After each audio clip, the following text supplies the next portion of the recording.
Mr. Chairman, I have walked a journey that has never been a walk in the park for me to be seated before you and these honorable members today. Mr. Chairman, when I contested and lost the 2007 elections for Bahari constituency in the old dispensation, I reflected and took stock. And this is how I made the sacrifice in order to erase the past of ignorance and grace the academic corridors of universities. Mr. Chairman, I went back to school and completed my Kenya Certificates of Secondary Education in 2011. And I proceeded to Jomo Kenyatta University of Agriculture and Technology, where I got my certificate in county governance in 2012. And this was followed by an executive master's of leadership and governance from the same institution in 2015. And in 2021, I graduated with a Bachelor's of Leadership and Management from International Leadership University here in Nairobi. And currently, Mr. Chairman, I registered at African Nazarene University for Bachelor's of Laws degree. And Mr. Chairman, a common theme amongst my courses is leadership and governance. And I took the view that I must improve myself intellectually and spiritually in order to serve the community better. Mr. Chairman, I have come from very far. I was born and raised in humble settings in a historical fishing village known as Takaungu in Kilifi North constituency in Kilifi County. And my parents were poor. They used to struggle to provide for me. Boss yourself. We have all walked the same journey, don't worry. To provide for me and my 27 siblings. So I went to a local school known as Takaungu Primary from 1993 to 1991. And Mr. Chairman, I proceeded to Ganze Secondary School. Regrettably, I had to drop out due to lack of school fees. And Mr. Chairman, I have touched a little bit about my family. And that explains how we used to struggle and the lack of school fees. So, Mr. Chairman, I was at home. There were absolutely no prospects to expand my horizons. So I was just there. And little did I know the sad fate that most of the rural girls face awaited me with open arms: early marriage. So, Mr. Chairman, I got married off. And in that union, I became a mother of my firstborn.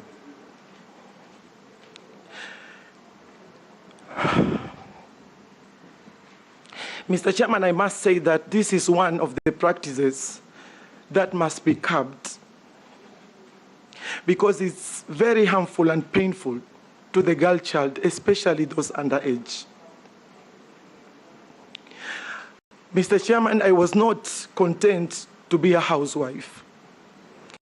So I took a keen interest to matters affect communities,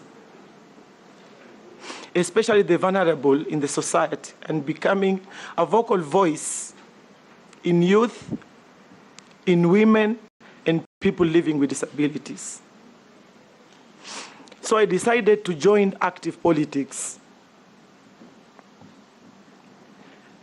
to be able to make transformation in society through policy making. And in 1997, I contested and I was elected the first woman in my community.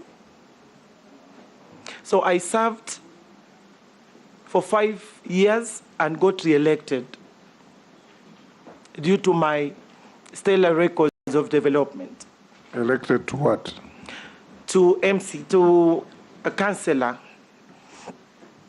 And during my second term, I was elected as the chairperson of Kilifi Town Council. Again, the first woman to head that position, to be in that position. Mr. Chairman, in 2013, I was elected the first woman member for Kilifi in the 11th Parliament and served in various departmental committees of Parliament. And in 2017, I was elected the first woman of a single constituency for Malindi in the 12th Parliament. And also I was in various committees of Parliament and a commissioner of the Parliamentary Service Commission. During my tenure, Mr. Chairman, as the member for Malindi, among other projects, I founded Shomani Girls High School. I am happy because this school was proposed and in the process to be registered a national school. This school has given the girls from humble backgrounds to get quality education, Mr. Chairman. And on the same note, I set aside 10 acres of land under the Aisha Jumwa Foundation for construction of a rescue center for the victims of gender-based violence and teenage pregnancies. Mr. Chairman, we all aware that Kilifi was hit hard on issues of early pregnancies and gender-based violence. This what triggered me to come up with that project. 1 minute. And Mr. Chairman, as I have said that I am a commissioner of the Parliamentary Service Commission and also a chairperson of a committee on information and public communication. Today, I'm happy to report that with my fellow committee members of the subcommittee and the commission, we have a paperless and digital parliament. So I take credit on that as a transformative agenda that I spearheaded. Mr. Chairman, in my 25 years in public service, I have served my people passionately, diligently, and with utmost regard of the rule of law. Mr. Chairman, I can confidently say that I have the skills, I have the qualifications, I have the experience to excel in the role, if given the opportunity. Thank you. Thank you, Honorable Aisha Jumwa. That journey has been walked by many, many people in this room. You are not alone. Thank you. But now we'll ask you about your suitability to serve in the docket you have been nominated by the President, His Excellency William Ruto. I'll give the first shot to the Deputy Speaker. And like I said, direct questions, direct answers, so that we can make good progress.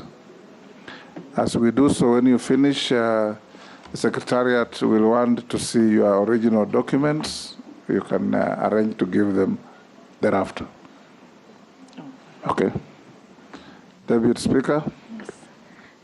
Honorable Aisha Jumwa, I first want to congratulate you for upon your nomination for position of Cabinet Secretary for Public Service, Gender and Affirmative Action. I was also choking with tears when I heard your story. Every time I hear it, and I've heard it many times. And that's an amazing journey.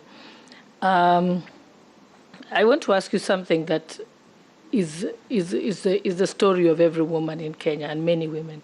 And it's a question that I have received many text messages from the women of Kenya. As a woman leader, they look up to you and people like me to answer this question. So one is, what will you do? They say, what will Aisha Jumwa do to be able to curb the challenges that women face? One of them is teenage pregnancies. The other one is gender-based violence. The other one is the high rate of dropout of girls in schools because of lack of sanitary towels, something as basic as that. They want to know what special empowerment programs you have for women. And lastly, what will you do about the 2/3 gender rule that has been very elusive in Kenya? Thank you. Aisha, you note the questions. Yeah. We'll be asking you in batches of 4. Then you answer them in that order. Majority Leader. Thank you, Chairman. Honorable Aisha, we are in receipt of 2 affidavits. I'm sure you're privy to the issues that have been raised there. And one of the issues raised is that you have been charged with the murder of Gumbao Jola during campaigns in 2019 in Malindi. And you had also been charged with the fraudulent misappropriation of about 57 million shillings from NGCDF Malindi. My question is, do you own a gun? And have you ever handled one? That's my first question. The second question, maybe you can appraise us on the status of these cases, and if you are to be found guilty in either of those cases, would you be willing to take responsibility? Thank you. Minority Leader. Yeah, thank you, Mr. Chair. And welcome, Honorable Aisha Jumwa. Mr. Chair, I know I've worked closely with Honorable Aisha Jumwa in ODM for a long time, until the last election when we parted ways, which is normal. But then today I will only perform the task that is entrusted on.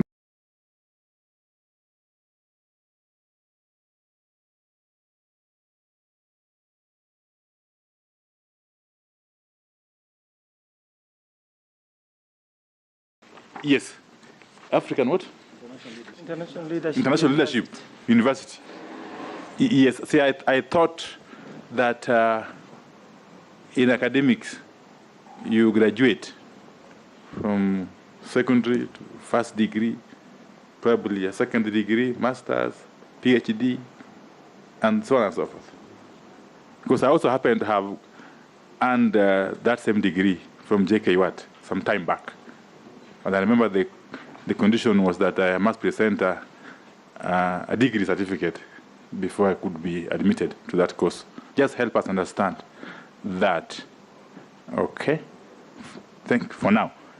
I don't know if our speaker will allow her to answer that. We will allow her to answer that before I can ask a second question. Just ask your second question. She's noting. Okay.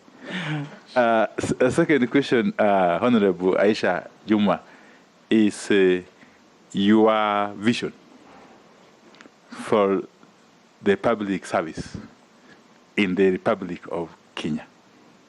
Probably in very few words, if you can help us understand. Thank you. Those are 3 The fourth, Robert Mbui. Thank you, Chair and Speaker. Now, I would like the nominee, having been nominated to serve in a high public office, and having been also very visible in public in the campaign trail, and having been a leader for a long time, and noting, Chair, that Chapter 6 of the Constitution is very clear about leadership and integrity, read together, of course, with the Public Officer Ethics Act.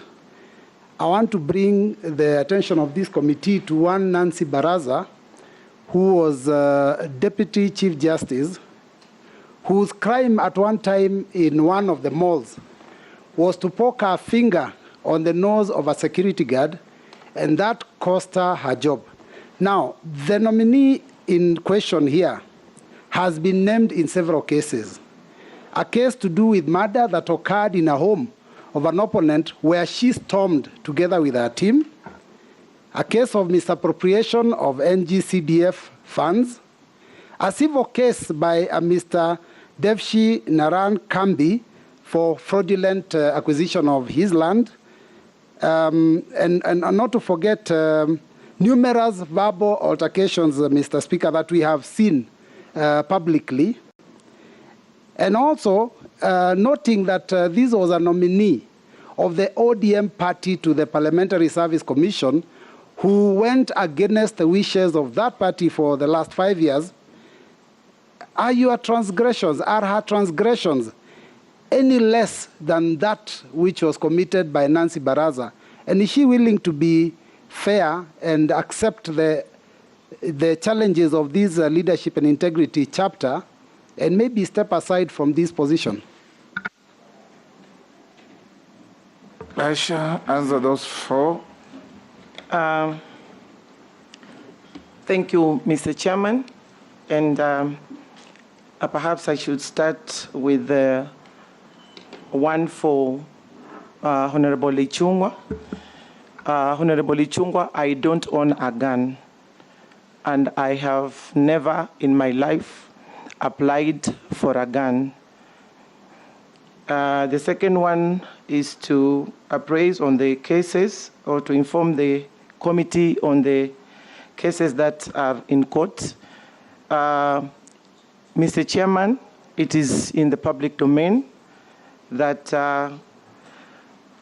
as I have been saying, these cases were politically motivated, and I still stand strong and saying it again here, that they were politically instigated. And I'm happy because this country is a country of laws. The DPP dropped the case that is touching on the misappropriation of funds for the NGCDF. And on the second issue of the murder case, Mr. Chairman, first I want to empathize with the family. Indeed, there was a loss of life. It was unfortunate. But again, Mr. Chairman, as I have said, I am clear in my mind that I never shot anyone because I don't own a gun. I'm not a gun holder, and I don't know even the names of the guns in this country. The weapons that this country possesses, I don't know the names. So, also there are 3 witnesses that so far have testified in court, and none of these witnesses mentioned my name. And again, there was a ballistic report, which is in the public domain, that my name was not in any way mentioned on the same. So, Mr. Chairman, I want to say I am innocent, as the Constitution suggests the presumption of innocence until proven guilty. I still hold on that, Mr. Chairman. And on the issue of my bachelor's, my executive before the bachelor's.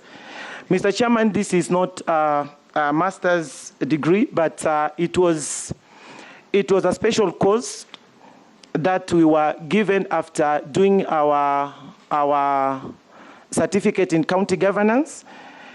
And I think it's a course that is recognized, and that is how I got admitted to do my bachelor's in International Leadership University. That is the much I can say, Mr. Wandai.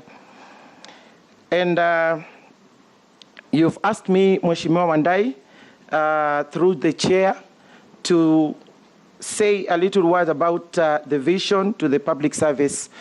Mr. Chairman, I want to say that my vision to the ministry and the public service is to make sure that, is to see a public service that is citizen focused and flexible with a national outlook. Mr.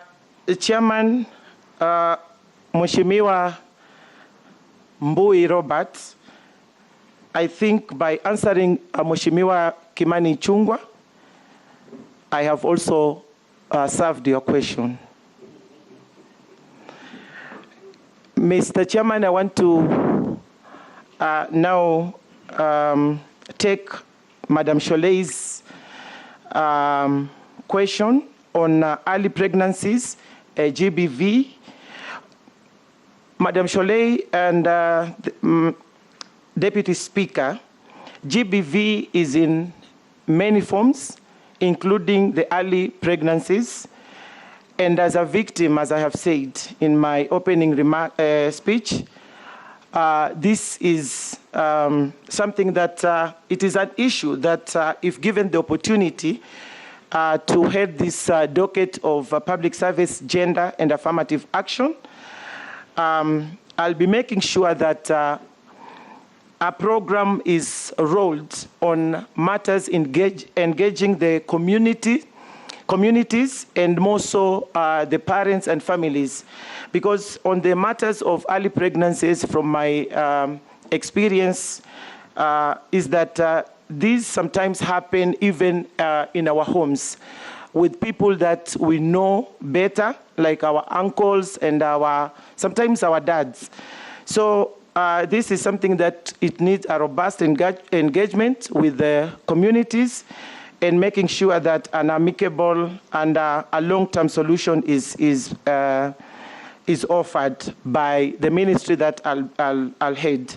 And on the sanitary pads, I want to say that during the signing of the Charter on Women with our President, I want to say that this was broadly mentioned, and our President, through the ministry, fund will be set aside to make sure that sanitary pads are available and girls remain in school. And also, on the two-third gender parity, I'm aware because we have tried as a nation to making sure that this is realized, but it is not a one-man show. It has to be. I will have to bring together all the ministries and parastatals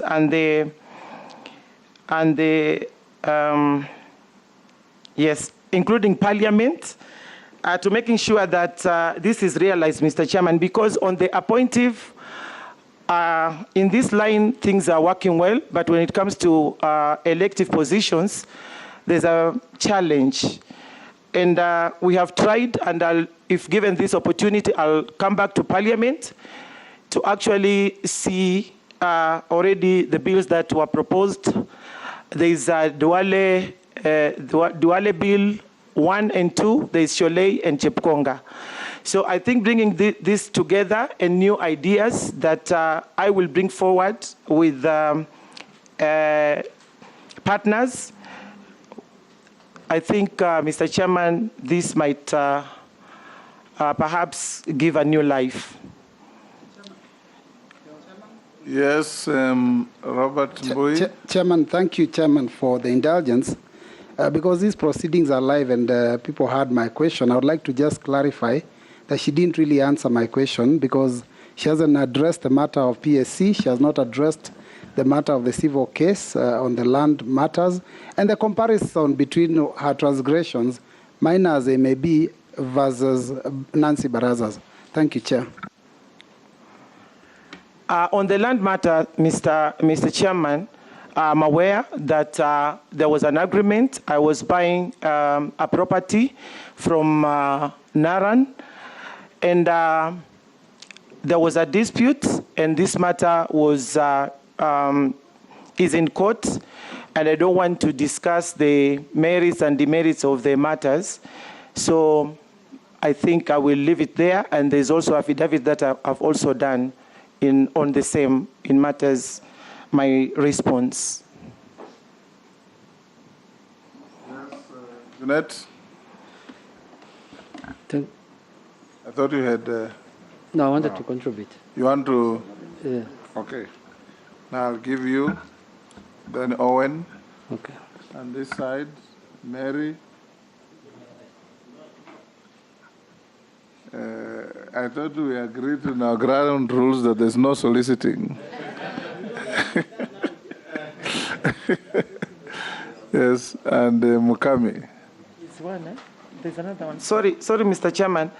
There's another one. There's another question from Robert on the verbal utterances. Yeah, I want to tell my brother that I have learned since I was mentioned by my name was mentioned by His Excellency on this docket. I tried to learn some few things from the ministry, and I've learned some their terminologies that I want to share with you, and that I will carry when given the opportunity. There's a word known as dignified silence, and a high level of tolerance, and restraint. So I think that was then. Going forward, I will be behaving like a CS for public service and gender.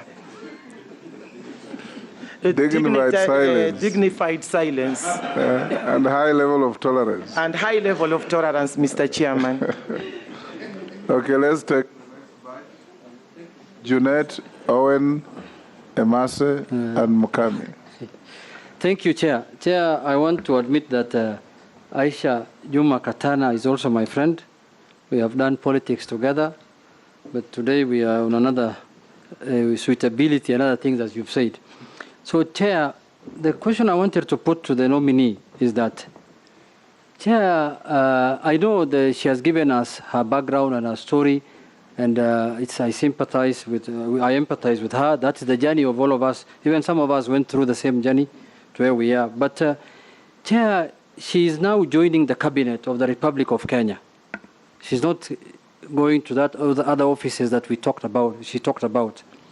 And Chair, the cabinet is one of the highest, decision-making organ of the country. For that reason, it has to have the right men and women who can deal with things effectively and properly as required by the law. Chair, if you look at the documents presented by Honorable Aisha to this committee, one of the documents that was required is certificate of good conduct. Certificate of good conduct. Good conduct. But that certificate of good conduct is saying she has a murder case. I agree with her, some of these cases might be politically instigated. But Chair, now that those matters are before a competent court of law, the court will decide. The courts have brains also. They will say this has no evidence, this was politically instigated, and they will dismiss the case.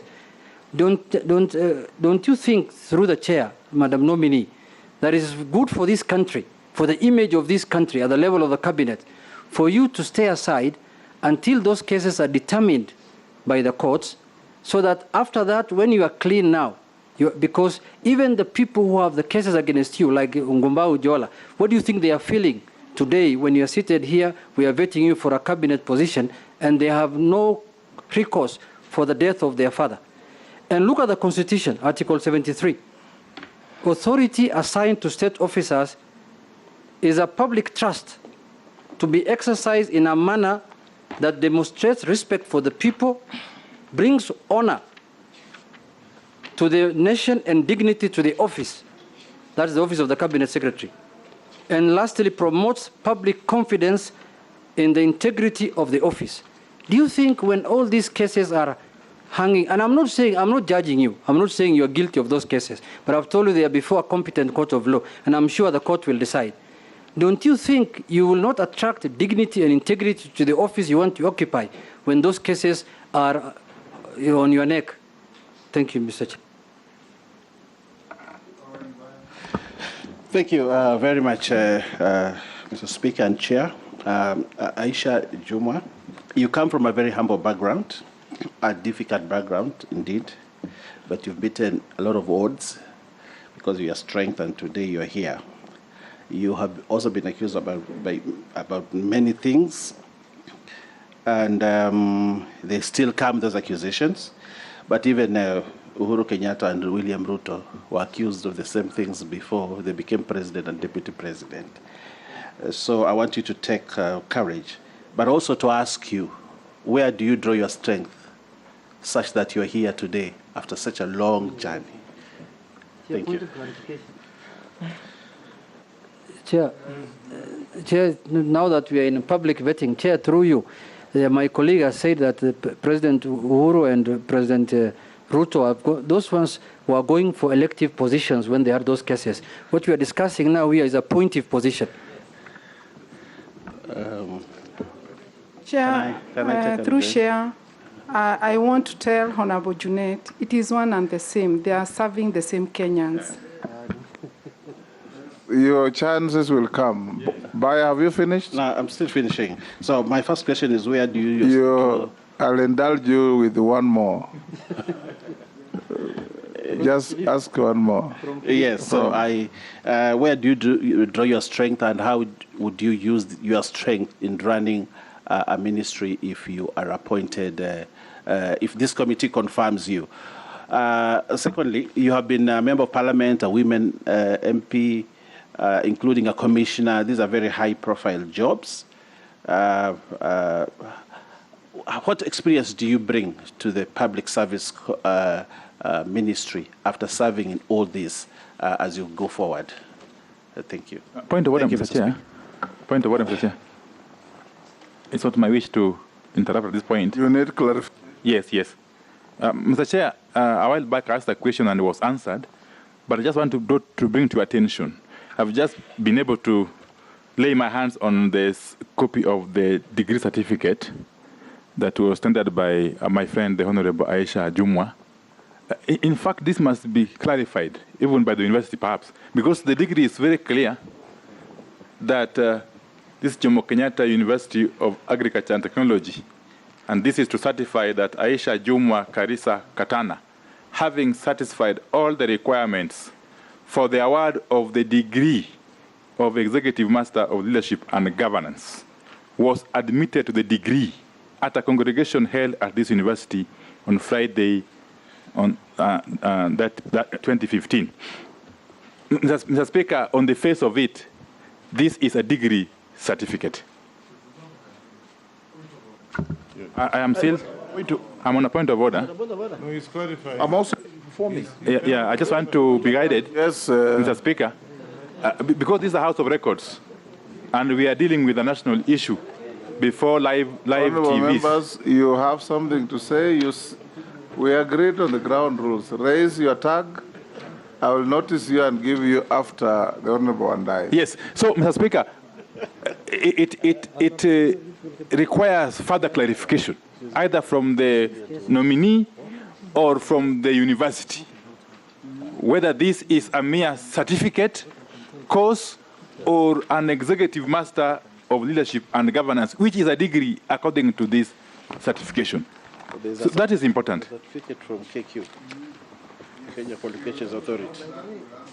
Yes, There's a yes. certificate from Kenya Communications Authority.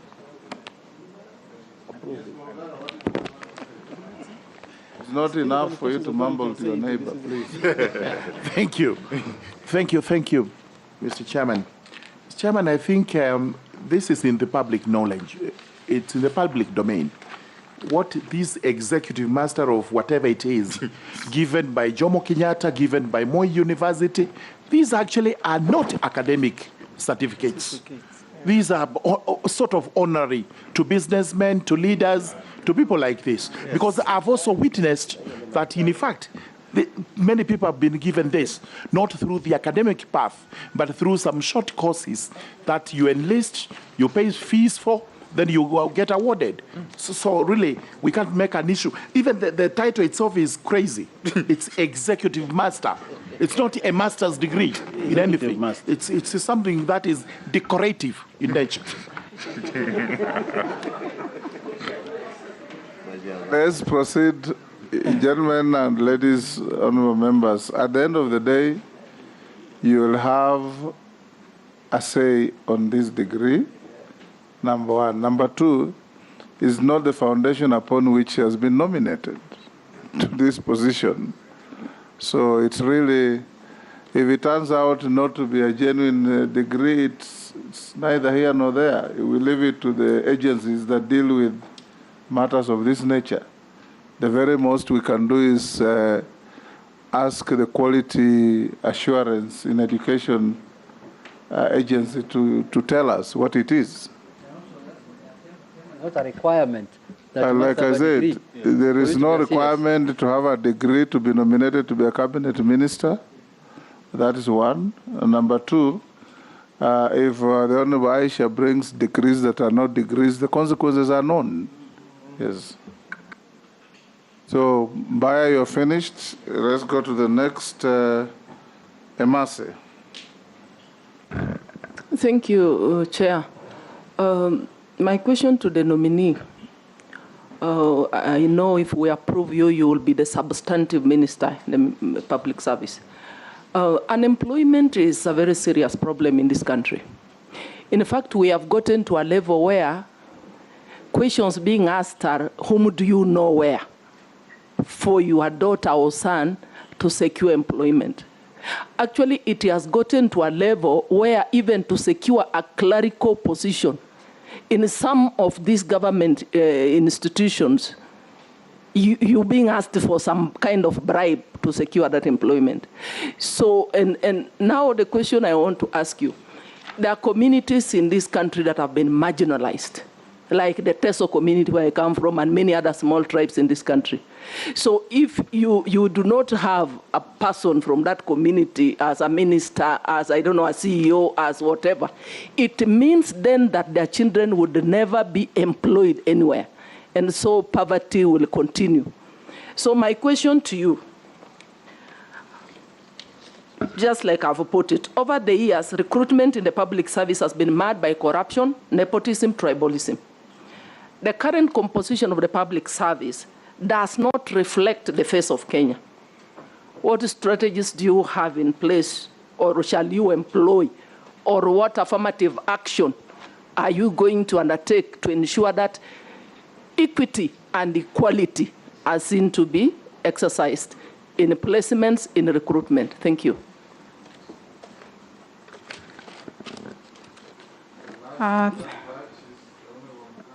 Thank you, Chair. Congratulations for your nomination, Honorable Aisha.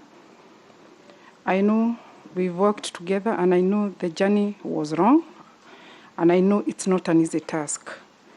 I just want to know from you what the special empowerment programs do you intend to put in place as Cabinet Secretary, and what impact will they have for women?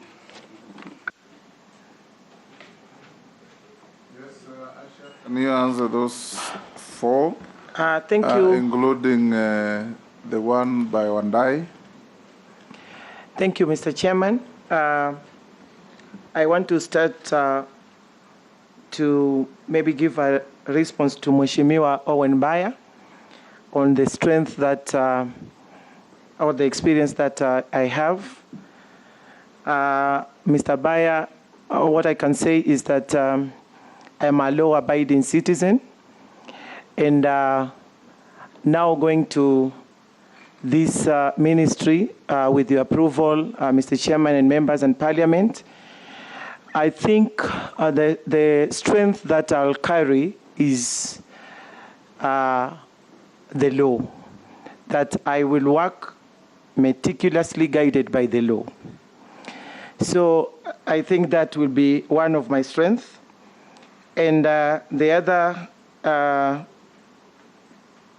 part that you've asked me, that in regards to experience, yes, as I've said, I've been a commissioner of the Parliamentary Service Commission, and we've dealt with pertaining this institution.